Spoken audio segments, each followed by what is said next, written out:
राधा स्वामी जी। बाणी बाणी अज्ञात अनामी सतनाम सतपुरुष की, जो कण कण में, पत्ते पत्ते में, सभी में विद्यमान है। आज की सत्संग वीडियो का विषय एक प्रश्न के आधार पर है। एक मित्र ने प्रश्न पूछा है, क्या गुरु के भजन सिमरन करने से हमारा भी कुछ फायदा होता है? क्या हमें उसका लाभ होता है अगर कोई गुरु भजन सिमरन करे, या अगर हमारे माता पिता ने नामदान लिया है, वो भजन सिमरन करते हैं, क्या उसका फल उसके बच्चों को मिल सकता है? तो चलिए इसी विषय के संदर्भ में अपने अपने गुरु महाराज को याद करते हुए आज की सत्संग वीडियो आरंभ करते हैं। गुरु प्यारे सत्कारयोग साथ संगत जी, एक बात सदा ध्यान में रखना। जो आमतौर से समझा जाता है वह आमतौर से गलत होता है। भीड़ के पास सत्य नहीं है, कभी नहीं रहा। सत्य सदा व्यक्तियों में घटता है, और उनमें ही घटता है जो अपूर्व रूप से अपनी पात्रता निर्मित करते हैं। विरले व्यक्तियों में घटता है। भीड़ तो काम चलाओ बातों को मानकर चलती रहती है। भीड़ तो उधार को मानकर चलती रहती है। भीड़ तो झूठे भरोसे पर चलती है। भीड़ का कोई भी भरोसा नहीं होता है। अब जैसा कि बहुत से ऐसे लोग हैं जिनको अभी भी इस झूठे भरोसे पर उनका विश्वास टिका हुआ है कि चलो जी, अंत समय सदगुरु आएगा और उंगली पकड़कर ले जाएगा। अब भला मैं उनसे पूछता हूं कि जब तुम्हारा ये शरीर ही नहीं होगा तो तुम्हारा सदगुरु कौन सी उंगली पकड़कर ले जाएगा? बताओ तो, जरा सोचो। जब तुम्हारा शरीर ही इधर जल जाएगा, जिस उंगली को पकड़ना है, और सदगुरु का शरीर भी यही जल जाएगा, तो कौन से सदगुरु की बातें हैं? और जब किसी ने सदगुरु से प्रश्न पूछा तो उन्होंने इतनी बात कही कि परमात्मा सभी को लेने आता है। क्या कहा उन्होंने? परमात्मा सभी को लेने आता है, परंतु पहचान उसकी कोई कोई ही कर पाता है। अगर जीते जी परमात्मा की पहचान कर ली जाए, केवल तब ही उसकी मरने पर पहचान हो सकती है। अब उन्होंने ये नहीं कहा कि कोई दाढ़ी मूछ वाला महात्मा आपको लेने आएगा, या ऐसा होगा या वैसा होगा। याद रखना, जो भी चीज आपको दिखती है, जो भी चीज आपको एक विचार की तरह दिखती है, तस्वीर बनती है, वो एक सपना हो सकता है। एक आंखों से, खुली आंखों से देखा गया सपना भी हो सकता है। मरने पर बहुत से लोगों को कुछ ना कुछ दिखाई देता है। अब कईयों को अपने सदगुरु के मन के द्वारा बना बनाया शक्ल दिखाई पड़ती है। कईयों को यमदूत दिखाई देते हैं, कईयों को कुछ दिखाई देता है, कईयों को कुछ दिखाई देता है। हालांकि ये बातें सब सच नहीं होती हैं। सच तो ये होता है कि उन्होंने अपने मन में वो विचार पैदा किए होते हैं, तस्वीरें बनाई होती हैं, और वही तस्वीरें मरने पर सामने आ जाती हैं। जहां आदसा तहां वादसा। आखिरी वक्त में जिधर हमारा ख्याल होता है उधर ही हम चले जाते हैं। अब कोई डरता है, कोई यमदूतों से डरता है, कोई किसी से डरता है। किसी ने बता दिया कि भाई यमदूत के हाथों खराब होना पड़ता है। उनका कहने का मंतव्य कुछ और था, परंतु आपने क्या समझा? अपनी बुद्धि के अनुसार जितना समझ सकते थे तो उतना ही आप लोगों ने समझ लिया, और उसके अनुसार आपका संस्कार बना। संस्कार बना, आपके विचार बने, तो एक इच्छा शक्ति बनी। तो जो जो जैसा जैसा आपके अंदर डर होता है, वैसे वैसे शक्लें और पदार्थें की शक्लें और पदार्थों की जो तस्वीरें होती हैं, आपका मन पैदा करके आपकी आंखों के सामने रख देता है। ये एक सपने की भांति है। सदगुरु ने कहा है अगर मैं गुरु नानक देव जी की वाणी का इस्तेमाल करूं तो उनकी वाणी में लिखा है, शब्द गुरु सूरत धुन चेला। चलो तुम लोग मेरी बात ना मानो, हो सकता हूं मैं गलत हूं, आपको कड़वा लगूं, हो सकता है आपको मैं ऑथेंटिक ना लगूं, पर कम से कम गुरु नानक देव जी को तो ऑथेंटिक मानते ही होगे तुम लोग। हो सकता है मैं ढोंगी पाखंडी हूं, किसे क्या पता मैं चोर हूं क्या हूं, या मैं लुटेरा हूं, या मैं डाकू हूं, किसी को कोई नहीं पता। परंतु अगर मैं बात करूं श्री गुरु नानक देव जी महाराज जी की, अपनी बानी में कहते हैं, शब्द गुरु सूरत धुन चेला, कि ये जो शब्द है ये है गुरु, और जो सुरती है ये उसकी शिष्य है। अक्सर बाबा जी महाराज भी कहा करते हैं, मेरे ख्याल से यूट्यूब पर जो इनका ऑफिशियल चैनल है, आरएसएसवी वालों का, राधा स्वामी सत्संग व्यास वालों का ऑफिशियल चैनल है, उसमें आप सर्च कर लेना who is Guru bye Gurinder Singh Dhillon. उनमें उन्होंने एक खास कहा है, और व्हाट इज शब्द, ये 2 वीडियोस हैं। मैं आप सभी से एक अनुग्रह ही करना चाहता हूं कि उसको सुने।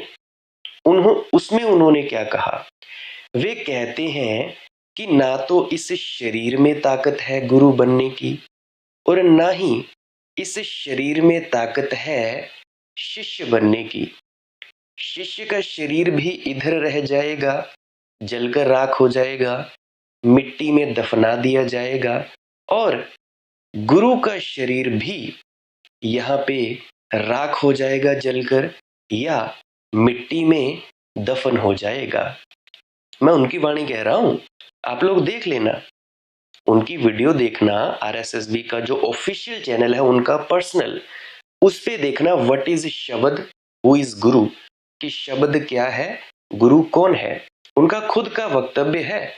मुझे नहीं पता कि पुराने गुरुओं ने क्या कहा, मैं ऑथेंटिक उनकी बात मान सकता हूं जो अभी जिंदा है, जिनसे आप सवालात कर सकते हो। अब जैसे तुम लोग मेरे से सवाल करते हो, ऐसे ही तुम लोग सदगुरु से सवाल करते हो।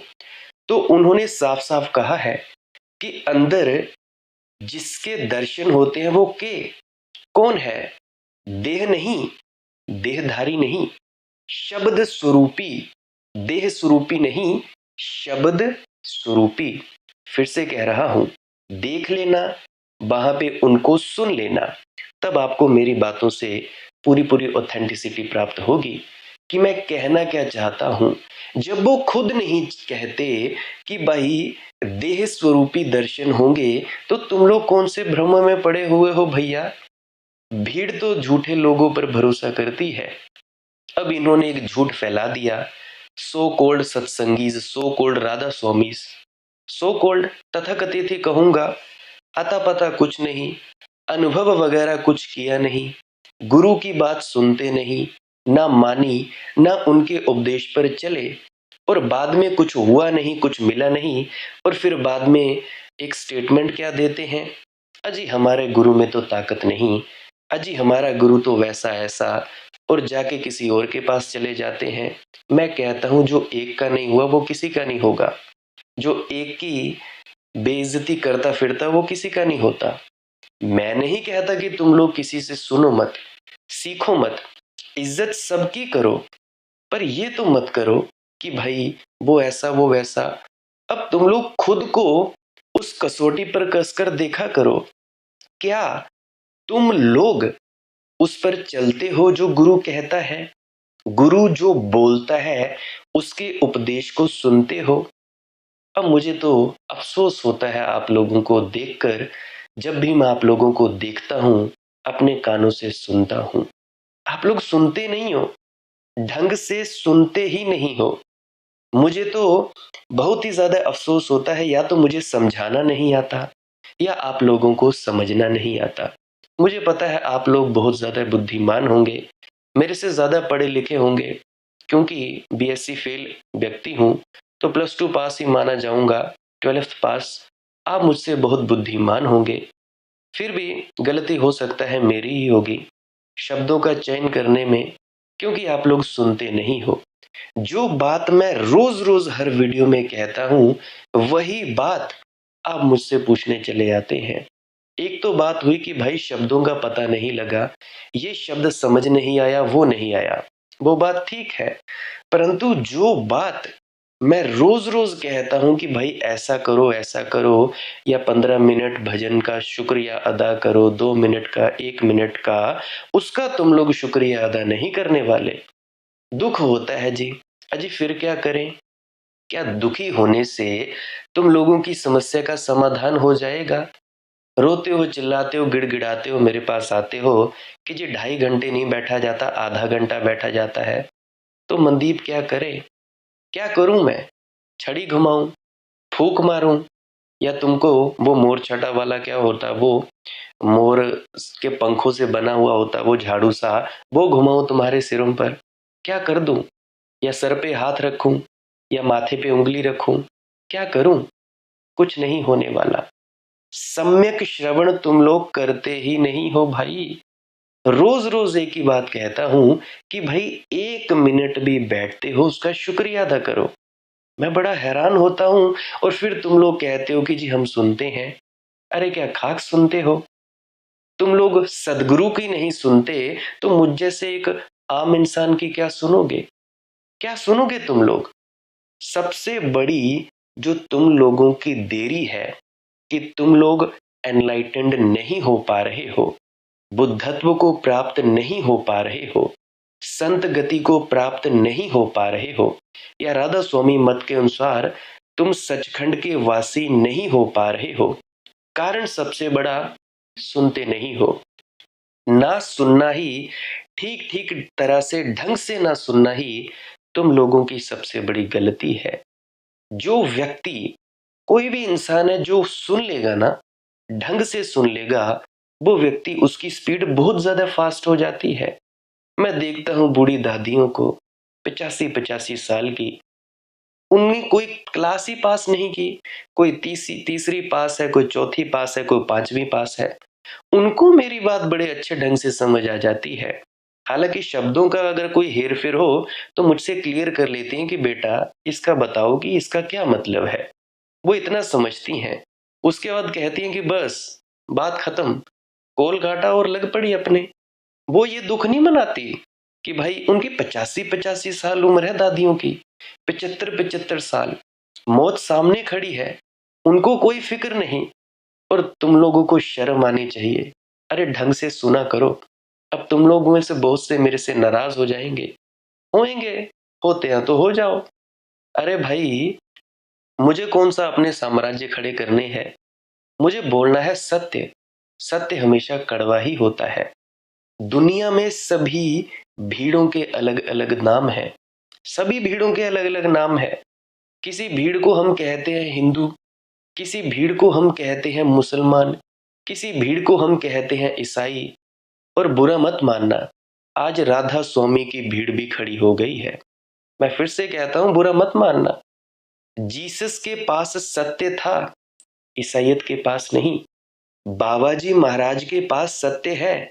ये जो तुम लोग राधा स्वामी कहलाते फिरते हो ना सत्संगी, तुम लोगों के पास कोई सत्य नहीं है। सदगुरु के पास सत्य है। ठोक बजा के कहता है कि हाँ भाई ये बात ऐसे नहीं वैसे। फिर भी झूठी भीड़ के पीछे लगे हैं।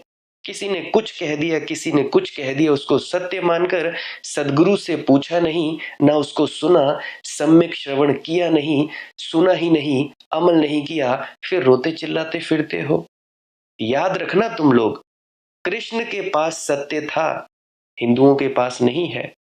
हिंदू तो कृष्ण को मान लिया है, कृष्ण ने जो कहा उसे स्वीकार कर लिया है। हिंदू ने स्वयं अनुभव नहीं किया। अब ये जो तुम लोग हो, राधा स्वामी मत से जुड़े हो, कहते तो हो कि हम फलाने गुरु के शिष्य हैं, अनुभव कोई नहीं, स्वयं का अनुभव है ही नहीं। स्वयं अनुभव करो तो तुम लोग बाबाजी महाराज या कृष्ण हो जाओ। दूसरे का मान ले तो हिंदू हो जाता है, मुसलमान, ईसाई, जैन और बौद्ध हो जाते हो, कोई राधा स्वामी हो जाता है। ध्यान रखना मेरी बात, बात कड़वी है, लगेगी। जो सत्य स्वयं नहीं जाना है वह सत्य नहीं हो सकता। मेरा जाना हुआ मेरा है, बाबाजी महाराज का जाना हुआ बाबाजी महाराज का है, मैं तुम लोगों को कहूं, तुम सुन भी लो, शब्द से, बुद्धि से समझ भी लो, फिर भी तुम्हारे लिए सत्य नहीं होगा। तुम्हारे लिए तो शब्द मात्र होंगे, शास्त्र मात्र होगा, तुम्हारे लिए सिद्धांत मात्र होगा, सत्य नहीं। सत्य तो प्राणों की गहराई में अनुभव हो तभी होता है। तुम लोगों के लिए बातें उधारी होंगी। अब जैसे किसी ने प्रेम किया और उसने तुम्हें प्रेम की बातें कही, तुम लोगों ने सुनी, समझी, फिर भी क्या तुम प्रेम समझ पाओगे? प्रेम तो अनुभव है। तुम लोग तोते की तरह दोहराने लगोगे उन बातों को, तोते बन जाओगे, पंडित बन जाओगे। सभी पंडित तोते होते हैं। थोड़ी बहुत तुम्हारे लोगों के पास सूचनाओं की संपदा हो जाती है, तुम्हारे अहंकार में थोड़े आभूषण लग जाएंगे, लेकिन तुम्हें प्रेम का क्या अनुभव होगा? ऐसे ही तुम सभी हो, पढ़ते जाते हो, दादू जी महाराज क्या कहते थे, बाबा जी महाराज क्या कहते। अरे असल बात तो तुम लोग सुनते नहीं, मानते नहीं, करते नहीं, अनुभव होता नहीं। बातें हाँकते हो बड़ी बड़ी, डींगे हाँकते हो बड़ी बड़ी, और अगर कोई तुम्हें सुलाने से, नींद से जगाने आ जाए तो तुम लोग गालियां निकालते हो। अरे क्या खाक तुम लोग अनुयायी हो, खाक तुम लोग शिष्य हो। काहे के शिष्य हो भैया, काहे के? जल के संबंध में लाख पढ़ो, लाख सुनो, जब तक पिया ना होना तब तक जल का गुण समझ में ना आएगा। और ध्यान रखना, पीने पर भी तभी समझ में आएगा जब गहरी प्यास हो। अगर प्यास ना होना और कोई जबरदस्ती तुम्हें पानी पिला दे तो तुम्हें वह तृप्ति अनुभव नहीं होगी, क्योंकि तृप्ति के पहले प्यास चाहिए। तृप्ति जल से नहीं होती, ध्यान रखना मेरी बात। तृप्ति तो प्यास की त्वरा से होती है, जल तो माध्यम बनता है, लेकिन उसके पहले प्यास चाहिए। मैं तुम लोगों में सत्य डाल दूं तो भी तुम लोगों के जीवन में कुछ परिणाम नहीं होगा। तुम लोग प्यासे ही ना थे, प्यासे ना थे तो जल कैसे अनुभव में आए? हाँ, जल का शास्त्र समझ में आ सकता है। अब बहुतों को ये है कि भाई मनदीप हमारे घर पे आए, ऐसा कर दे वैसा कर दे, सर पे हाथ रख के हमें शक्तिपात करे। मैं क्या करूं भाई, क्या करूं? जिन्होंने फायदा लेना है वो तो कॉल करके ही ले पा रहे हैं, वो तो सत्संग सुन के ही ले रहे हैं। अरे भाई, जो लोग सत्संग सुनते सुनते फायदा नहीं ले पाए, वो इस देह का क्या करेंगे, इस मिट्टी के पुतले का क्या करेंगे अपने पास? जिन्होंने इसके अंदर से आती हुई वाणी में से ऊर्जा को अनुभव नहीं किया, सर में हाथ तो छोड़ो, मैं गले लगा लिया करूंगा तुम लोगों को। मिल लेना, कभी आ जाना, जितने भी हो तुम लोग, जितने मिलना चाहते हो, कहीं एक जगह निर्धारित कर लेना, गले लगाता फिरूंगा, कुछ नहीं होने वाला। अरे भाई, तुम लोगों में वो प्यास ही नहीं है, मांगते फिरते हो, गिड़गिड़ाते फिरते हो, हमें ये हो जाए वो हो जाए, कुछ नहीं होने वाला। सच सच कहता हूं, तो सावधान हो जाओ भाई। दुनिया में सत्य विरलों को उपलब्ध होता है, और ऐसा नहीं है कि सत्य ने कोई शर्त लगा रखी है कि विरलों को ही उपलब्ध होएगा। कि गुरु नानक देव जी तो कह गए जी, कोटिन में कोई एक चलत है, कोटिन चलत है कोई एक पहुंचत है। ऐसी कोई शर्त नहीं है, पर उन्होंने एक सच्चाई कही। सत्य सभी को उपलब्ध हो सकता है, लेकिन प्यासे, प्यासे तो बिरले ही होते हैं। सत्य कभी भी संपदा हो सकती है, सत्य सभी का अधिकार है, जन्म सिद्ध अधिकार है, स्वरूप सिद्ध अधिकार है। लेकिन दावा करोगे तब ना, घोषणा करोगे तब ना, दांव पर लगाओगे खुद को तब ना, तो आमतौर से माना जाता है, वह तो समझ लेना कि आमतौर से गलत ही होगा। भीड़ क्या मानती है, इसमें बहुत कुछ मत उलझ जाना। भीड़ को कुछ भी पता नहीं है। भीड़ ने मानने की चिंता भी नहीं ली है, खोज भी नहीं की है। भीड़ ने तो औपचारिक रूप से मान लिया है। हिंदू घर में पैदा हुए तो भीड़ हिंदू हो गई, राधा स्वामी घर में पैदा हुए तो भीड़ राधा स्वामी हो गई, ईसाई घर में पैदा हुए तो भीड़ ईसाई हो गई। जिस भीड़ में तुमने अपने को पाया वही तुम हो गए। मुझे याद आती है अपनी बात, बचपन से ही मेरी जो दादी थी, मेरी दादी जी ने नामदान लिया था महाराज चरण सिंह जी से। तो बचपन से ही मैं उनके साथ रहता था। 15 साल जत्थेदारनी रही सत्संग सेंटर में हमारे जोल में, चौकी मनियार के आगे 2 ढाई 3 किलोमीटर दूर है। तो 15 साल वो जत्थेदारनी रही, उन्हीं के साथ मैं घूमता रहा। तो मेरे दादी जी के जो बेटे बेटियां हैं, मेरी बुआ जी और मेरे चाचा और मेरे पिताजी, ये भी सब नामदानी सज्जन। मेरी माँ भी नामदानी सज्जन, चाची भी, मेरी बुआ जी, मेरे फुफ्फड़ जी, सब।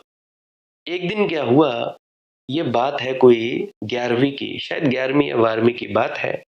मैं ले आया जी बाइबल। जब मैं बाइबल ले आया तो मेरे पिताजी इतना क्रोधित हुए कि जितना कभी नहीं हुए थे।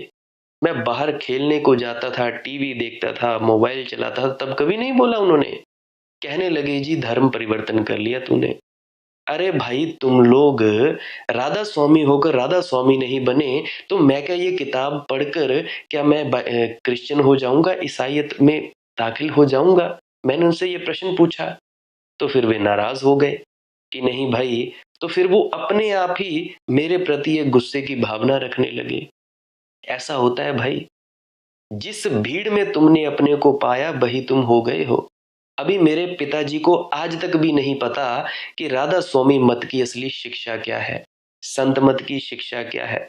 ये थोड़ी ना कि नामदान ले लिया, 5 नामों का पता लग गया, रूहानी अपनी अवस्थाओं का पता लग गया कि ये होता है, फलाना कौन सी बीणा बजती है, धुन बजती है, लाल सूरज आता है, नीला पीला प्रकाश, ये भी कोई ज्ञान हुआ भाई? ये तो तुम किताबों में पढ़ लो, समझा तो नहीं, अनुभव तो नहीं किया। तो भीड़ में भाई सदा तुम अपने को पाते हो। मेरे खुद के घर वाले भीड़ में हैं, तो तुम लोग तो फिर तो क्या ही बात कहनी। मंदिर की तरफ जाती है भीड़ तो मंदिर चले गए, मस्जिद जाती है भीड़ तो मस्जिद चले गए। ये धार्मिक होने का उपाय नहीं है।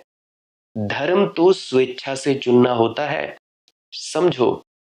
अब तुम लोग यहाँ सभी मेरे को सुन रहे हो यूट्यूब चैनल पर, मालिक की मौज सत्संग यूट्यूब चैनल है, सभी लोग सुन रहे हो। ये चुनाव है, क्योंकि यहाँ पर किसी भीड़ के कारण नहीं आ गए हो। कोई हिंदू मुझे सुन रहा है, कोई मुसलमान, कोई जैन है, कोई पारसी है, कोई यहूदी है, कोई सिख है, कोई किसी को मानता है, कोई कबीरपंथी है, कोई निरंकारी पंथ से जुड़ा हुआ है, कोई सिरसे वालों से जुड़ा है, कोई कहीं से तो कोई कहीं से। भीड़ें तो उनकी अलग थी। यहाँ तुम मुझे सुनने आए हो तो तुम किसी परिवार में पैदा होने के कारण नहीं आए हो।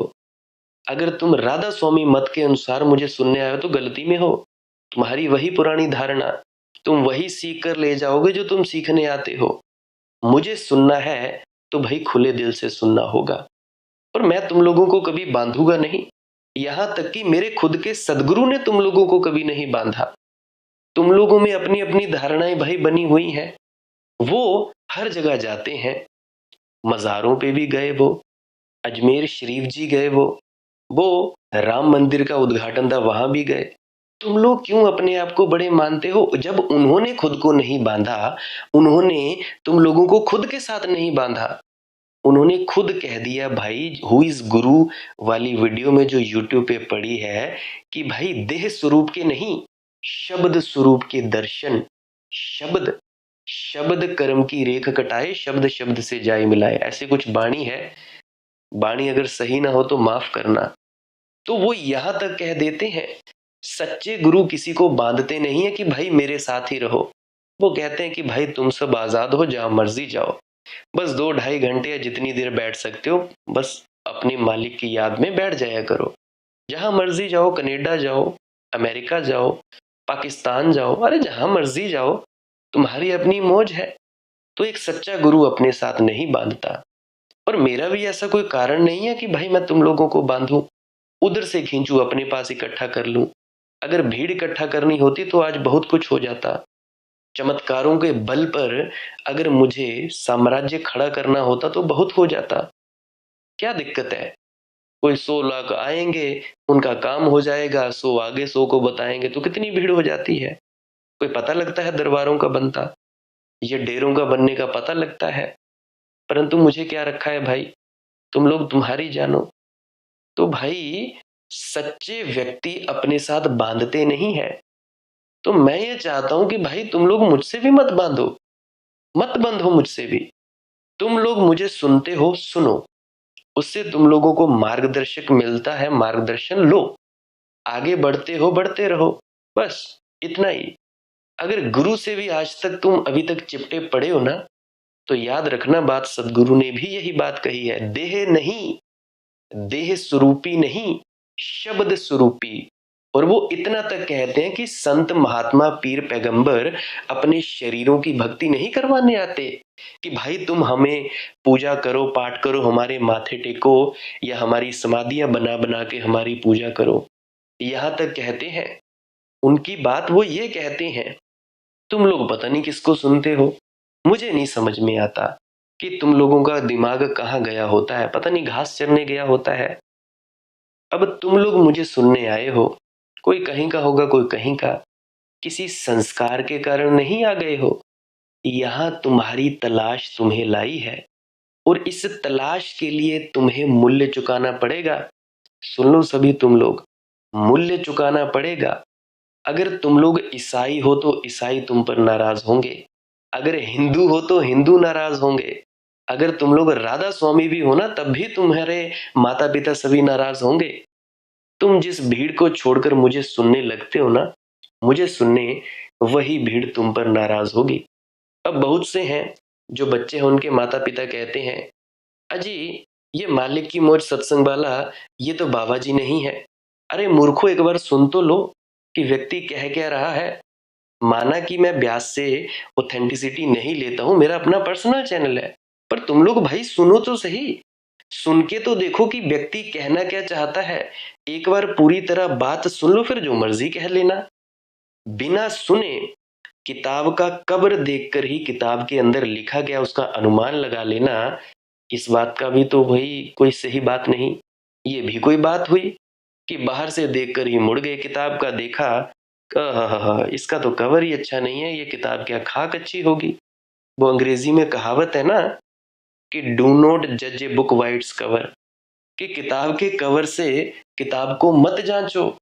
बहुत से हैं ऐसे मूड मतियां, अजी ये तो वहां से नहीं है, वहां से, अरे भाई सुन तो लो, सुनो तो। अगर तुम लोगों को सच्चाई नहीं मिल रही है, तुम लोग 20-20 40-40 साल से भटक रहे हो, तो अगर कोई व्यक्ति बोल रहा है मुंह से तो सुन तो लो। तुम लोग फालतू उलट में अजी ऐसा नहीं तो वैसा, वैसा नहीं तो वैसा, ये सब बातें कहते रहते हो। तो भैया बात याद रखना, भीड़ बाधाएं खड़ी करती हैं, और भीड़ बड़ी बाधाएं खड़ी कर सकती हैं, क्योंकि रहना तो भीड़ के साथ है, दुकान उनके साथ करनी है, बाजार उनके साथ करना है, काम उनके साथ करना है, शादी विवाह उनके साथ करना है, जीना उनके साथ, मरना उनके साथ। तो भीड़ हजार उपद्रव खड़े कर सकती है। मेरे पास लोग आते हैं, अभी हाल ही में पिछले दिनों एक व्यक्ति आए, कहने लगे कि जी मुझे कोई पसंद नहीं करता, ना मेरे यार दोस्त पसंद करते हैं, ना मेरे घर वाले। अजी बात तो एक ही होगी, या तो तुम लोग खुद को पालो, परमात्मा को पालो, या तो तुम दुनिया को पालो। वो महाराज चरण सिंह जी कहा नहीं करते थे कि भाई तुम लोग ਧੀਆਂ ਪੁੱਤਰਾਂ ਦੇ ਪਿਆਰਾਂ 'ਚ ਪਏ ਹੋ ਭਾਈ, ਤੁਸੀਂ किधर जाना, कादी मुक्ति, कैसी मुक्ति, कि भाई तुम लोग अपने बेटे बेटियों के प्यार में ही उलझे हुए हो, तो तुम लोग कोई परमात्मा थोड़े ना चाहता है। किसी को क्या पड़ी है कि खुद को जाने, आत्मज्ञान हो जाए, किसी को क्या पड़ी है। अजी मेरे रिश्तेदार मुझे पसंद करने लगे, मेरे यार दोस्त मुझे पसंद करने लगे, मेरे माँ बाप मेरा अच्छा सोचें, ये करें वो करें, अरे जो उनकी सोच है करने दो ना, तुम लोग अपना कर्म करो, उनको अपना करने दो। क्या पड़ी है भाई तुम लोगों को, अभी मर जाओगे ना। आज मुझे बात याद आती है, मैं उधर गया था पिछले कल वीरवार के दिन, डेरा बाबा सखी सुल्तान। वो कहते कि भाई जब तुम लोग मर जाओगे ना, आग में डाल दोगे, तो घर से तुम्हारे जो कपड़े होंगे ना, वो भी गठरी बांधकर उसमें जला देंगे। गठरी बांधकर तुम्हारा कुछ रखेंगे ही नहीं भाई घर में। तो कैसा प्यार है ये है तुम्हारे घर वाले। तुम लोग जब नहाने की रस्म की होती है ना, तो तुम्हारे हाथ में कोई सोना वगैरह कोई चेन तो नहीं, ये भी देख लेते हैं। ये तो एक बहाना है। अभी आग कोई मना थोड़ी ना कर देगी भाई कि तुम लोग इसको बिना नहलाए लाए हो, मुर्दे को तुम्हें जलाने के लिए मना करती हूँ। अपने अपने बहाने, ये है तुम लोगों का प्यार। काहे को भाई, काहे को? बच्चे हैं तुम्हारे, फर्ज निभाओ। माता पिता है, फर्ज निभाओ। हर कोई है, जो भी जी मिलता है फर्ज निभाओ। पर चिपके क्यों पड़े हुए हो भाई? चिपके क्यों पड़े हुए हो? मुझे बात याद आती है विजय बाबा जी की कहानी। विजय शर्मा जी एक कहानी सुनाया करते हैं कि दो दोस्त होते हैं, तो उनको सर्दी का मौसम था, ठंड लग रही होती है। तो जब ठंड लग रही होती है तो सामने देखते हैं कि नदी में एक जो रीछ की खाल होती है वो दिखती है। असल में होता है वो रीछ, होता है रीछ। उनको लगता है कि भाई खाल है, थोड़ा थोड़ा शाम का वक्त भी होता है, तो समझते हैं। तो एक ने छलांग लगा दी। तो जब छलांग लगाई, पहले तो उसने रीछ को पकड़ा, फिर रीछ ने उसको पकड़ लिया। फिर वो कहने लगा, पहला दोस्त, अरे भाई अब बाहर भी तो आ जा। कहता, भाई कैसे आऊं बाहर, अब तो कोर्ट ने मुझे पकड़ लिया, मैं कैसे आऊं बाहर। तो वही हाल तुम लोगों का है। पहले तुम लोगों ने अपने रिश्ते बनाए, मोह डाला, अब वो तुम्हें नहीं छोड़ते, अब उनका मोह तुम्हें नहीं छोड़ता। पहले तो तुम लोगों ने पकड़ा, फिर उनका मोह तुम लोगों को नहीं छोड़ता, फिर उन्होंने तुम्हें पकड़ लिया है। तो भाई भीड़ सारी बाधाएं खड़ी करती हैं, बहुत ज्यादा बाधाएं खड़ी करती हैं। ये ऐसी ऐसी बातें सामने लेकर आ जाती हैं जिसका कोई हिसाब नहीं।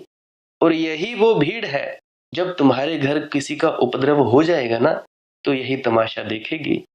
किसी ने तुम लोगों को कुछ नहीं कहना है ना करना है, सब अपने अपने मजे लेते हैं, सबको अपने से लेना देना है, तुमसे कोई लेना देना नहीं है। अब एक और कैटेगरी के भी लोग बताता हूँ। बहुत से लोग हैं, वे कहते हैं कि हाजी हमें नामदान तो लेना है, लेकिन जरा बेटी की शादी हो जाए, क्योंकि अगर बेटी की शादी ना हुई और हमने नामदान ले लिया तो अड़चने आ जाएंगी, शादी करना मुश्किल हो जाएगा। हमने सुना है कि नामदान के बाद बड़ी अड़चने आती हैं। और किसी तरह खोज भी लिया बर, तो बारात में कोई सम्मिलित ना होगा। एक दफा ये लड़की की शादी हो जाए तो फिर हम नामदान लेने के लिए तैयार हैं। लेकिन कहीं इतनी आसानी से हल होते हैं? लड़की की शादी हो जाएगी, पत्नी बीमार पड़ी है, कल मर जाएगी, तो अर्थी में भी लोग सम्मिलित होने वाले नहीं हैं। अर्थी पड़ी रहेगी और कोई वहां ना आएगा तो घबराहट होगी, अपमान अनुभव होता है, परेशानी होती है, अड़चन होती है।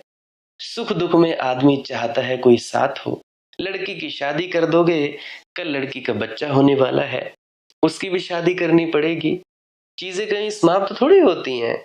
इस दुनिया में कहीं पूर्ण विराम आता है कभी क्या? यहाँ पूर्ण विराम आता ही नहीं।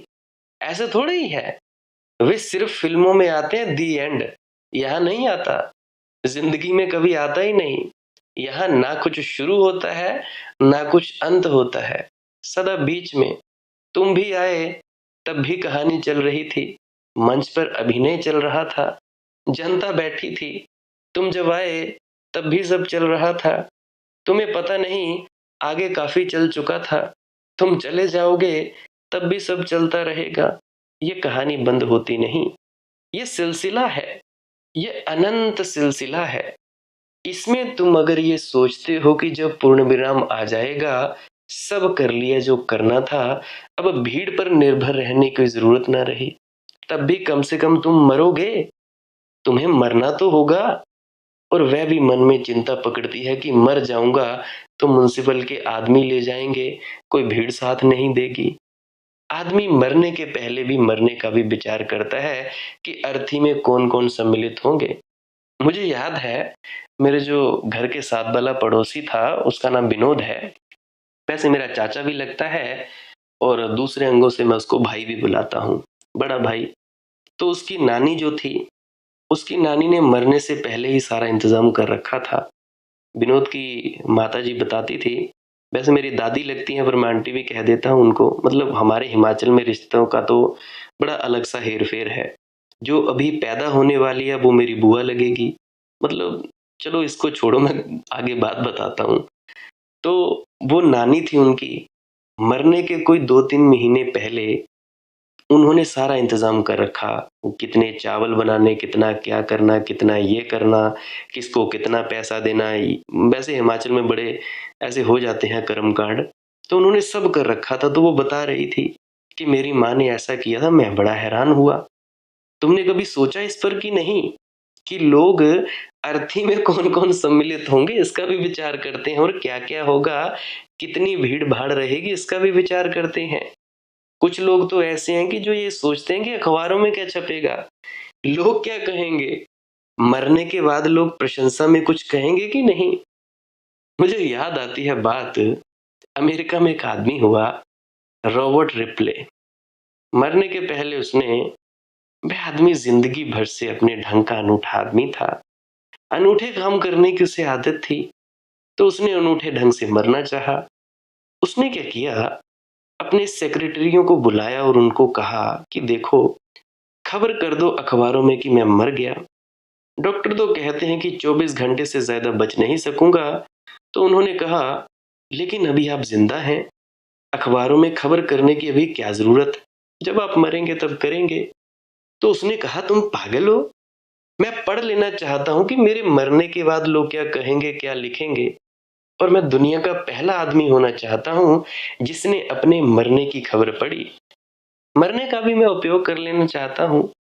बात तो उनको भी जंची। उन्होंने सूचना कर दी अखबारों को। अखबारों में खबरें छप गईं, एडिटोरियल निकले। वह आदमी प्रसिद्ध था, जीवन भर का खोजी था। उसने अनूठी बातें खोजी थी। उसकी बहुत सी किताबें हैं, अगर कभी तुम लोगों ने देखी हो। उसकी किताबों का नाम एक ही है, बिलीव इट और नॉट, यानी मानो या ना मानो। उसने ऐसे तथ्य खोजे हैं जो माने नहीं जा सकते, लेकिन वे तथ्य हैं।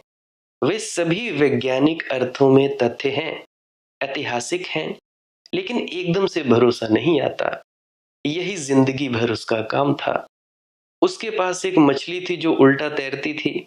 वह अकेली मछली थी दुनिया में, सभी मछलियां उल्टा नहीं तैरती, मगर उसके पास एक ऐसी मछली थी जो उल्टी तैरती थी। ऐसी उसने बहुत सी चीजें इकट्ठी कर रखी थी, सारी दुनिया में घूम घूम कर, अनूठा खोजी था। तो उसने कहा कि मेरी मौत भी बिरली होनी चाहिए। 24 घंटे पहले खबर दे दी गई, मर गया कि मैं। अखबारों में संपादकीय छपे, चित्र छपे, प्रशंसाएं छपी, स्तुतियां छपी। वे दूसरे दिन उसने सब पढ़ी और फोटोग्राफर को बुलाकर कहा कि इनको पढ़ते हुए मेरे चित्र निकाल लो। अब ये चित्र छाप दो कि यह आदमी इतिहास का पहला आदमी है जिसने अपनी मौत की खबर खुद पढ़ी। अब मैं निश्चिंतता से मर सकता हूं, क्योंकि अब सब ठीक है, कहीं कोई गड़बड़ नहीं है। मरने पर कोई किसी के खिलाफ बोलता भी नहीं, इतनी लोग दया करते हैं। जिंदगी भर तो खिलाफ बोले, फिर पश्चाताप करते हैं। जिंदगी में कौन कौन किसके पक्ष में बोलता है, मरने पर कोई खिलाफ नहीं बोलता। लोग कहते हैं अब तो बेचारा मर गया, अब जैसा भी था चलो ठीक है। मरे हुए आदमी को सभी कहते हैं कि जी स्वर्गीय हो गया, फिर चाहे वे नरक ही क्यों ना चले जाएं, इससे कोई मतलब नहीं है उनको। सभी तो स्वर्ग नहीं जाते होंगे। दिल्ली में जो मारते हैं, जो मरते हैं, उनके संबंध में अखबार कहता है स्वर्गीय हो गए। दिल्ली में मरने वाले आदमी स्वर्ग जाए, इसकी संभावना बहुत कम है। फिर नरक कौन जाएगा, फिर नरक क्या क्या होगा। मरने के बाद तो लोग प्रशंसा ही करते हैं। यह भी पश्चाताप है कि जब जिंदगी भर तो बेचारे की खींचतान की, जिंदगी भर तो सताया, निंदा की, अब मरते वक्त तो शांति दे दो। अब तो मर ही गया, अब तो झंझट मिट ही गई, अब तो इसकी प्रशंसा करने में कुछ हर्जा ही नहीं। तो मैं कहता हूं कि भाई यहाँ कोई अंत नहीं है, सिलसिले जारी रहते हैं। भीड़ से जब तुम आते हो मेरी तरफ, तो तुम्हें ये सब जोखिम लेनी पड़ती है। जोखिम पुरानी है। जिन लोगों ने क्राइस्ट को चुना था, उन्होंने भी ये जोखिम ली थी, और जिन्होंने कृष्ण को चुना, उन्होंने भी जोखिम ली थी। जिन्होंने संत कबीर को चुना, उन्होंने भी जोखिम ली थी। जिन्होंने बाबा नानक को चुना, उन्होंने भी जोखिम ली थी। ये जोखिम सनातन है, ये धार्मिक व्यक्ति को लेनी ही पड़ती है। और जब भी कृष्ण या क्राइस्ट बोलेंगे तो ध्यान रखना मेरी बात, वे इस लिहाज से नहीं बोलते कि लोग क्या मानते हैं। लोग क्या मानते हैं इस हिसाब से तो राजनीतिज्ञ बोलता है। राजनीतिज्ञ वही बोलता है जो लोग मानते हैं। राजनीतिज्ञ पहले पता लगाता है कि जी लोग मानते क्या हैं। हिंदू मुसलमान में लड़ाई करानी है, किसमें करानी है, तो लोगों की धारणाओं को जानते हैं। तो जो लोग सुनना चाहते हैं राजनीतिज्ञ वही बोलता है, उसे बढ़ा चढ़ाकर बोलता है भैया। लोगों के विपरीत राजनीतिज्ञ नहीं बोलता, क्योंकि लोगों से मत लेना है। राजनीतिज्ञ तो लोगों पर निर्भर है। जिसको तुम नेता कहते हो ना, वह अपने अनुयायियों का भी अनुयायी होता है। वह उन्हीं की तरफ देखकर चलता है। मैंने सुना है कि झंडू भाई एक दिन अपने गधे पर बैठकर भागा जा रहा था। बाजार से निकला तो लोगों ने पूछा, अरे कहाँ जा रहे हो झंडू भाई? उसने कहा, मुझसे मत पूछो, इस गधे से पूछो। उन्होंने कहा, हम समझे नहीं, गधे से क्यों पूछे भाई? उसने कहा कि मैं बहुत इसको चलाने की कोशिश करके हार चुका। हर जगह उपद्रव खड़ा कर देता है, बीच बाजार में अटक जाएगा, टस से मस नहीं होगा, भीड़ लग जाती है। तो मैंने एक राज सीख लिया, ये जिस तरफ जाता है मैं उसी तरफ जाने देता हूँ। इसमें कम से कम अपनी मालकियत तो कायम रहती है।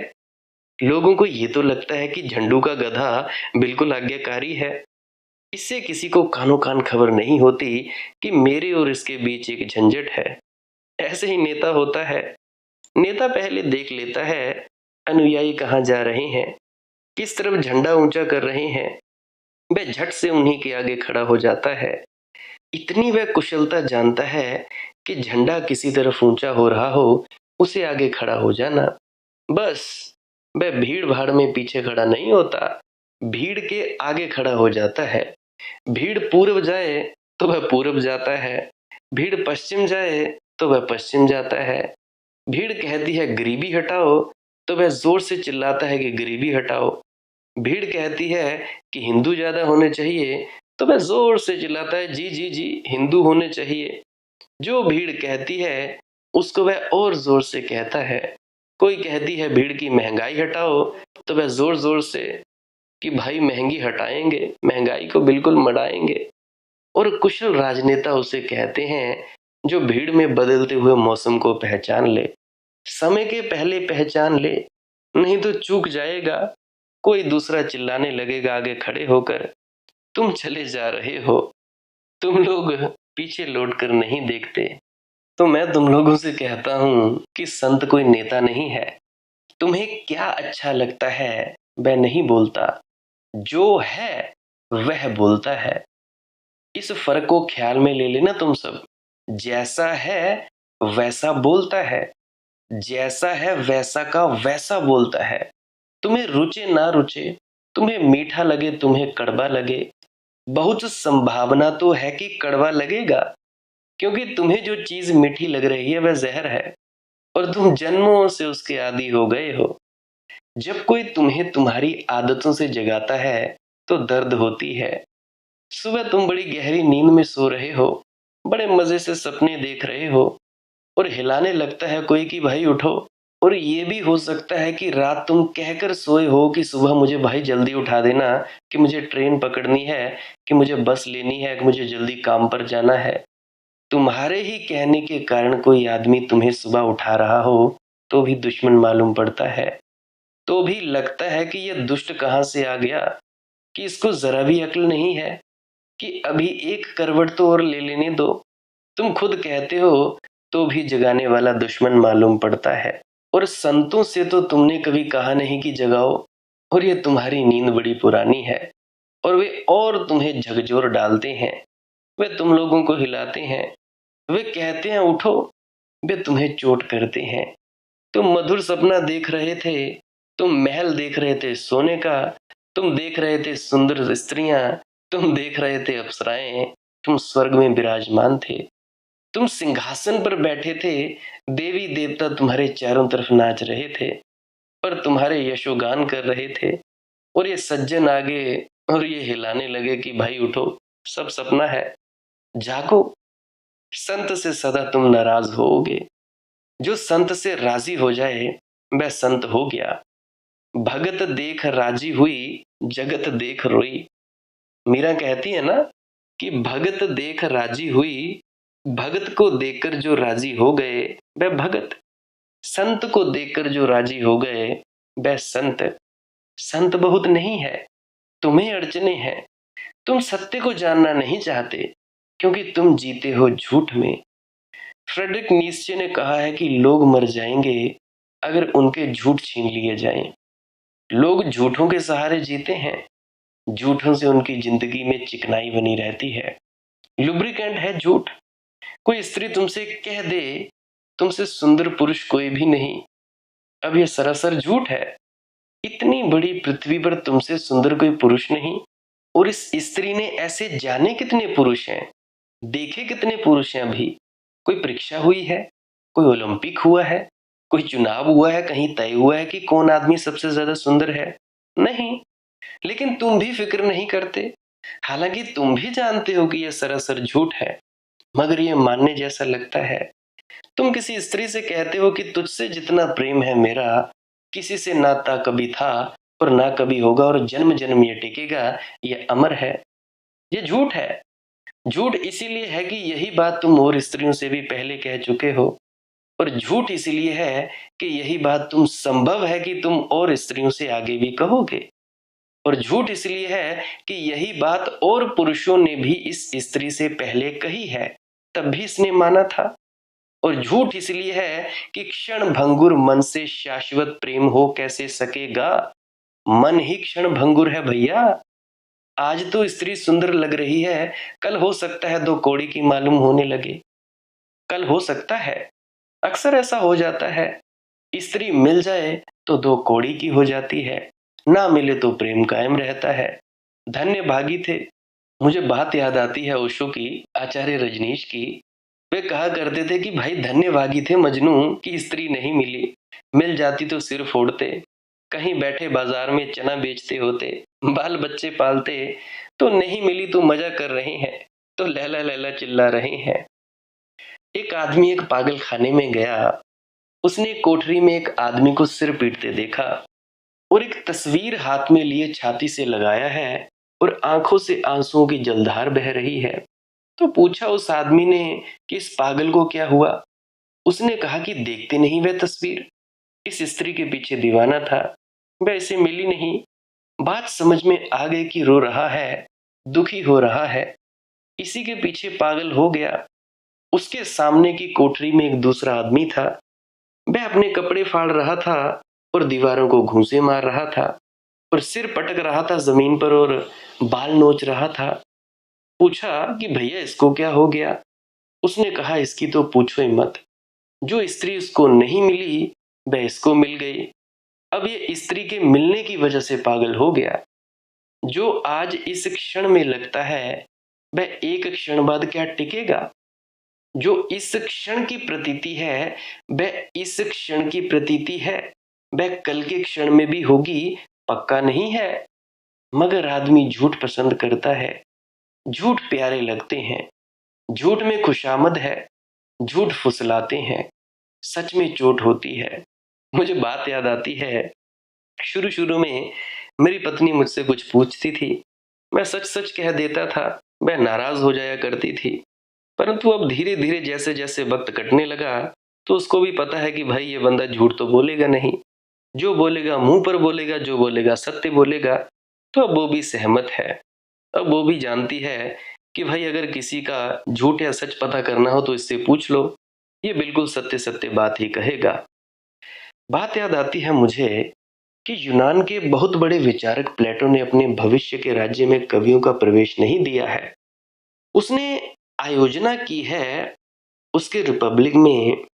उसने जो भविष्य का कल्पना का राज्य की है, उसका जो राम राज्य है, उसमें कवियों को कोई जगह नहीं होगी। कवि बड़े नाराज थे और लोगों ने पूछा कि भाई प्लेटो ये भी क्या बात है, कवियों से ऐसी क्या नाराजगी, और सब होंगे, कवि क्यों नहीं होंगे भैया? तो प्लेटो ने कहा कवियों के कारण झूठ चलता है और मेरे राज्य में झूठ नहीं चाहिए, सब सच चाहिए। अब और सपने नहीं, अब यथार्थ चाहिए। लेकिन प्लेटो का राज्य कभी बनेगा नहीं। नीचे ज्यादा सही बात कह रहा है कि लोग झूठ में जीते हैं। लोग झूठ नहीं छोड़ सकते। झूठ हट जाए तो उनकी गाड़ी ठहर जाए। झूठ हट जाए तो जीने योग्य कारण ही न रह जाए। कोई इस झूठ में जीता है कि धन मिल जाएगा तो बड़ा सुख होगा। ये झूठ है। किसी को कभी धन मिलने से सुख नहीं हुआ। सारी बातें इस पक्ष में गवाही देती हैं कि किसी आदमी को धन मिलने से सुख नहीं हुआ। मुझे याद आती है मेरे मित्र की, नाम नहीं लूंगा क्योंकि बहुत से आप जानते होंगे उन्हें। हाँ, इतना बता देता हूं कि अखिल और रजत में से वो नहीं है। ना अखिल है वो, ना रजत है। तो मेरे मित्र थे वो, थे क्या, अब भी हैं। तो आज से करीब करीब 5 साल पहले मुझसे मिलने आए। जब मिलने आए, मैं अपने घर पे बेड पर था, जो मेरा जहाँ पे मैं पैदा हुआ घर में। तो वहां पे मैं बेड पर लेटा हुआ, कपड़े मेरे कमरे में बिखरे बिखरे। तो जी आए। तो वो मुझसे पूछने लगे, अरे भाई तू करता क्या है? मैंने बोला भाई कुछ नहीं, मैं यूट्यूब पर वीडियो एडिटिंग्स करता हूँ। और तो मैं कुछ नहीं करता। जो वीडियो डलती है मैं डाल देता हूँ, और क्लाइंट्स भी आते हैं, वीडियोस डाल देता हूँ। तो फिर कहने लगा कि भाई तुम कमाते कितना हो? मैंने बोला भाई मिल जाता है 10-12 हज़ार, और क्या, और बाकी खर्चा पानी दे देते हैं, खाने पीने का सामान दे देते हैं। तो बड़ा हैरान हुआ। कहता भाई तुम और वीडियोस डालो, रोज रोज डालो। तुम रोज क्यों नहीं डालते? तुम और क्लाइंट्स क्यों नहीं पकड़ते? मैंने बोला यार किसको इतनी पड़ी है, किसको इतनी होश है, इतना झंझट मैं नहीं लेता। फिर कुछ टाइम बाद वो कहने लगे, फिर से आए मेरे पास, कहने लगे कि यार मंदी मुझे भी सिखा। मैंने बोला चलो ठीक है सीख लो। फिर मैंने उसको सिखाना शुरू किया। फिर वो सीख लिया। जब उसने सीख लिया तो धीरे धीरे करते करते उसके एक यूट्यूब चैनल हुआ, दो हुए, तीन हुए, 3-4 यूट्यूब चैनल पे वो काम करने लगा। फिर फेसबुक पे भी काम करने लगा। तो अब जाके उसने गाड़ी ले ली है। गाड़ी ली, पैसा तो कमाता है 2 से 3 लाख रुपए, पर उसके दिमाग में झंझट बहुत है। मैं कभी कभी सोचता हूँ अपने दोस्त अखिल के साथ कि यार अखिल, इससे अच्छा तो हम ही भले। हमें 10-12-15 हज़ार मिलता है, हम तो ऐसे ही बड़े अमीर आदमी हैं। वो कहता हाँ यार मनदीप भाई बात तो तुम्हारी ठीक है। हम सबसे अमीर आदमी होंगे इस दुनिया में, क्योंकि हमारे दिमाग में कोई चिंता नहीं है। हमें उधर जाना है, इधर जाना है, ये अपडेट देनी है, वो देनी है, ऐसे रिकॉर्डिंग करूं, ऐसे करूं। मैंने कहा हाँ भाई बात तो सच है। तो ये मेरी आप बीती है मेरे मित्र के साथ। अब भी वो ऐसा ही है। अब भी वो ऐसा ही है, 2.5-3 लाख रुपया कमाता है महीने का। फिर भी चैन नहीं। ये झूठ चलता है कि धन मिल जाएगा तो सुख होगा, पद मिल जाएगा तो सुख होगा। किसी को कभी नहीं मिला। मैं तो अपने अनुभव की बात कहता हूं, मेरे मित्र को तो मिला नहीं। पूरा मनुष्य जाति का इतिहास निरअपवाद रूप से सिद्ध करता है कि पद प्रतिष्ठा मिलने से किसी को सुख नहीं मिला। नहीं तो महात्मा बुद्ध सिंहासन छोड़कर जाते क्यों? नहीं तो महावीर राजमहल छोड़ जंगलों में क्यों भटकते? पद से मिलता होता सुख, सुगम हो गई होती बात। तब तो सिकंदर और नेपोलियन और चंगेज खां और नादिर शाह और स्टेलिंग सभी बुद्ध पुरुष हो जाते, सभी संत पुरुष कहलाए जाते। मगर नहीं, पद से कभी सुख नहीं मिलता। पर झूठ जारी है। झूठ हमेशा हमारे रग रग रेशे रेशे में प्रविष्ट हो जाता है, और हो गया है। आदमी की भीड़ झूठ से जीती है। अब जैसे शुरू में मैंने कहा कि बहुत से लोगों को भ्रम है भाई कि गुरु उंगली पकड़ कर ले जाएगा। हालांकि उन्हीं का गुरु कहता है कि भाई देह स्वरूपी नहीं शब्द स्वरूपी। तो पता नहीं उन्होंने कौन से गुरु की बात मानी। संतों को कहना है वही जो है। जैसा है वैसा का वैसा। पत्थर को पत्थर, गुलाब को गुलाब ही कहेगा वो। जैसा है वैसा। फिर चोट लगे तो लगे, ना लगे तो ना लगे। जिसको नहीं लगेगी चोट, या तो वह बहरा है या जाग गया। जिसको चोट लगेगी उसे लगनी ही चाहिए, क्योंकि चोट ही जगाएगी, नहीं तो वह जागेगा कैसे। मैं तो भैया बही कहता हूं जैसा है, उसमें रत्ती भर फर्क नहीं करना चाहता हूं। मैंने सुना है एक गांव में एक महात्मा आए, प्रवचन दे रहे थे। तो सामने ही एक महिला अपने बच्चे को लिए बैठी थी। वह बच्चा बड़ी गड़बड़ कर रहा था। अब बच्चे को तो कुछ मतलब नहीं कि महात्मा है क्या है, कभी कुछ कहता कभी कुछ कहता। महात्मा भी परेशान हो रहे थे। उनका प्रवचन भी ठीक से नहीं चल पा रहा था उस बच्चे के कारण। वह महिला उसे बार बार डांटती, डपटती, दबाती, मगर वह फिर उठ खड़ा हो जाता, कुछ फिर कहता, जैसे अक्सर आप लोगों ने देखा होगा। आखिर महात्मा के बर्दाश्त के बाहर हो गई बात। जब बच्चे ने यह कहा कि मुझे पेशाब लगी है, माँ ने उसको कहा, अरे चुप रह। मगर वह काहे को चुप रहे, बस बोले कि मुझे जोर से पेशाब लगी है। बच्चे भी होते हैं, वे भी अपना रास्ता निकाल लेते हैं कि अब तुम उसको दबा भी नहीं सकते। अभी अभी आइसक्रीम मांग रहा था थोड़ी देर पहले, चलो समझा बुझा दिया कि शाम को दे देंगे, मगर अब पेशाब लगी है तो अब शाम को थोड़ा ही करना है। उसने भी तरकीब निकाली, आखिर बच्चों में भी बुद्धि तो है। उसने भी बाधा खड़ी कर दी। उसने कहा, अब ऐसी चीज लगी है कि अब इसे इसी वक्त होना चाहिए। आखिर महात्मा से रहा नहीं गया। महात्मा ने कहा कि सुन देवी, बच्चे में संस्कार नहीं है। तू बड़े घर की है, प्रतिष्ठित कुल तेरा, समृद्ध है, बच्चे को कुछ संस्कार दे। सत्संग में, मंदिर में इस तरह के शब्द बोले जाते हैं क्या? पेशाब? तो महिला ने कहा, मैं इसको और कौन सा शब्द सिखाऊं? तो उन्होंने कहा कि कुछ भी सिखा दे, कोई भी एक प्रतीक शब्द, समझो कि इसको कह दे कि मुझे गाना गाना है। जब भी इसको पेशाब लगे, ये कह दे गाना गाना है, किसी को पता भी ना चले, तू अपने ले गई बाहर। मगर ये क्या कि बीच में खड़ा होकर वह कह रहा है और उधर ब्रह्म चर्चा चल रही है और इसको पेशाब लगी है। महिला को भी बात जंची। उसने जाकर बच्चे को खूब समझाया बुझाया। वह बच्चा भी राजी हो गया। घर में भी उसने कहा, तू इसी का अभ्यास कर, नहीं तो एकदम से सत्संग में कैसे अभ्यास करेगा। तो घर में भी वह इसी का अभ्यास करता। कभी भी जाता तो कहता गाना गाना है। फिर 3 महीने बाद झंझट हुई। संयोग की बात कि महात्मा फिर आए गांव में। उसी महिला के घर मेहमान हुए। रात को संयोग, कोई पड़ोसी बीमार हो गया, बहुत बहुत बीमार हो गया और महिला को जाना पड़ा। वह बच्चा अकेला सोने को राजी नहीं था, तो उसने कहा कि महात्मा के पास सो जाओ। तो महात्मा जी के पास सुला गई और चली गई। रात के कोई 2 बजे होंगे। महात्मा जी का बड़ा पेट, जो तोंद बाहर निकलती होती है, वो लयबद्ध नीचे ऊपर हो रहा था और उनकी नाक के सांतों स्वर एक साथ निकल रहे थे। वे बड़े मस्त थे अपनी नींद में। तभी उस बच्चे ने उनको हिलाया और कहा कि महात्मा जी गाना गाना है। महात्मा ने कहा, हद हो गई, धत्तेरी की, आधी रात और गाना गाना है, ये भी कोई बात हुई? सो जा चुपचाप। महात्मा जोर से दबकाए उसको, तो वह थोड़ी देर तो पड़ा रहा, लेकिन जब गाना गाना ही है तो वह पड़ा भी कैसे रहे। उसने फिर थोड़ी देर बाद, जब उनका फिर स्वर जमने लगा और तोंद फिर ऊपर नीचे हिलने लगी और आवाज फिर निकलने लगी, बच्चे ने फिर उनको हिलाया और कहा कि महात्मा जी गाना गाना ही पड़ेगा। महात्मा ने कहा, तू सोने देगा रात भर की नहीं? ये किस तरह का गाना है? दिन में गाना तू, सो जा चुपचाप, नहीं तो 2 थप्पड़ लगा दूंगा। अब महात्मा ने थप्पड़ों की बात कही तो वह बेचारा चुप रह गया। लेकिन अब वह चुप रहे तो रहे भी कैसे, गाना गाना ही था। फिर उसने महात्मा को हिलाया। थोड़ी देर बाद उसने कहा, महात्मा जी सुबह तक रुक नहीं सकता, अभी गाऊंगा। महात्मा ने कहा, मोहल्ले पड़ोस के लोगों को भी जगा देगा? अच्छी झंझट तेरी माँ मेरे पीछे लगा गई, ये भी कोई गाना गाने का वक्त है? तू चुपचाप सो जा। गाना कोई ऐसी चीज थोड़ी है कि अभी इतना जरूरी होगा कि अभी ही गाए। बच्चे ने कहा, महात्मा जी गा लेने दो, नहीं तो गाना बिस्तर में ही निकल जाएगा।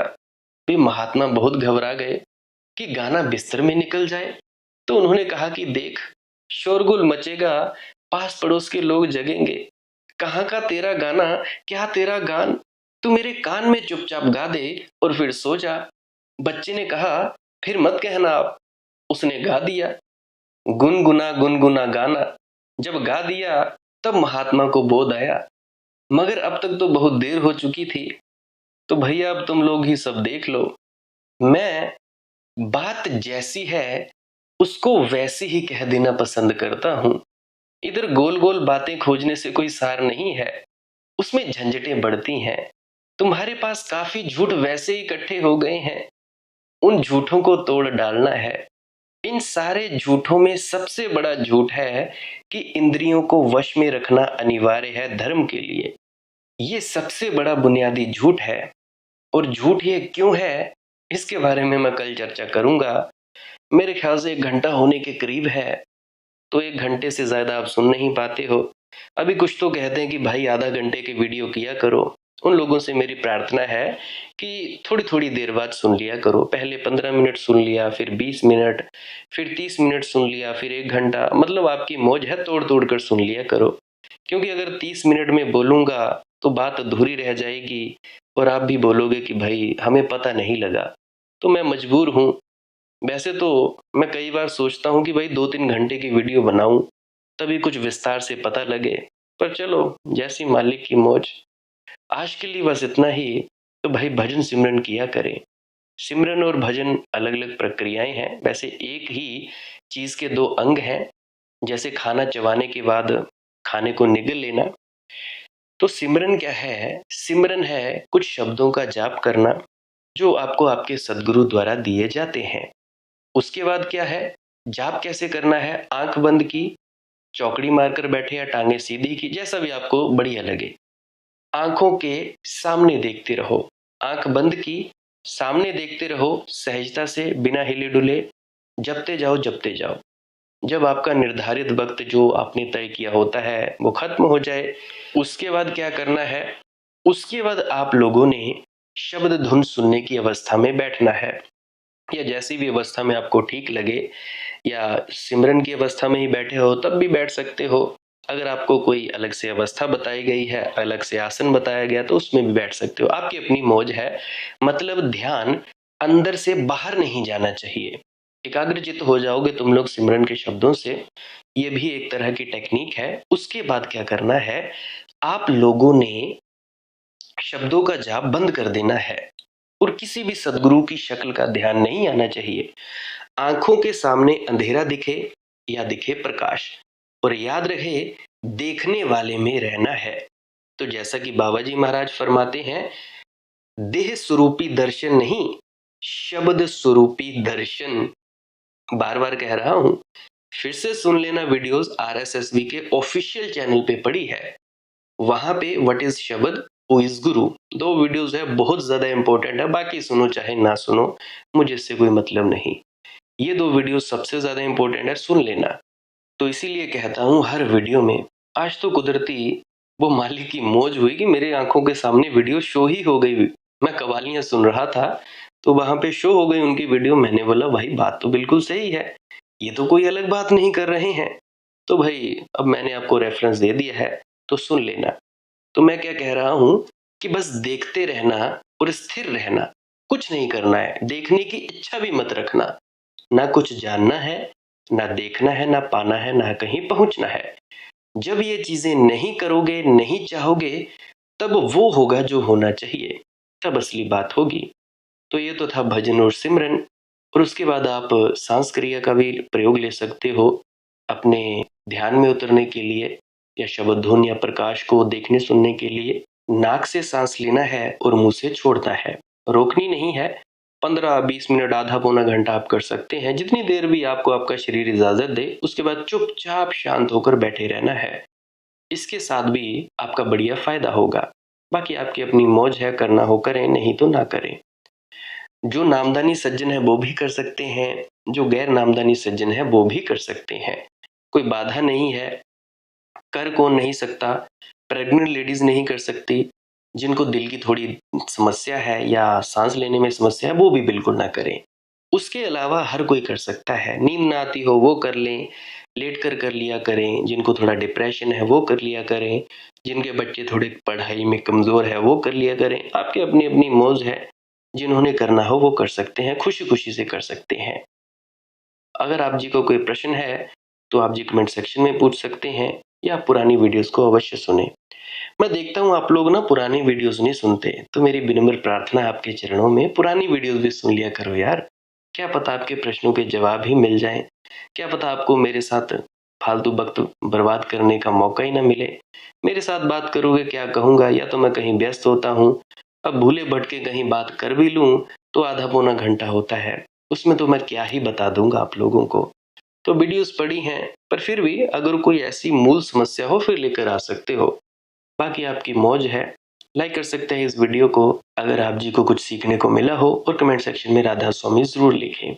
और भाई एक बात और मुझे याद आ रही है, जो सोचते हैं ना कि भाई हम अपने बच्चों के लिए भजन सिमरन कर रहे हैं, वो निपट मूड और अज्ञानी है। तुम्हारी कमाई का फल भाई तुम्हें मिलेगा, तुम्हारे बच्चों की कमाई का उनके उन्हें मिलेगा। तुम्हारा खाना खाया तुम्हें मिलेगा, उनका खाना खाया उनको मिलेगा। तो ये बिल्कुल भी मूर्खता ना करें, ये निपट मूर्खता है कि जी हम अपने बच्चों के लिए भजन सिमरन कर रहे हैं। ये भी क्या भाई बात हुई। अब ऐसा तो भाई ठीक है, बाबा जी महाराज भजन सिमरन कर लें, तुम लोगों को जरूरत ही नहीं है अपने भीतर जाने की। तो भाई ये निपट मूर्खता है, इन मूर्खताओं को त्यागा करो। बाकी सब्सक्राइब कर सकते हो इस चैनल को अगर रोज रोज नए नए सत्संग सुनना चाहते हो। बाकी आपकी अपनी मौज है, शेयर करना हो तो कर सकते हैं, नहीं तो मौज है, मैं क्या ही बोल सकता हूँ। आप मुझे इतने अंत तक सुनते हो, इतने अंत तक सुनने के लिए आपका बहुत बहुत शुक्रिया, बहुत बहुत धन्यवाद।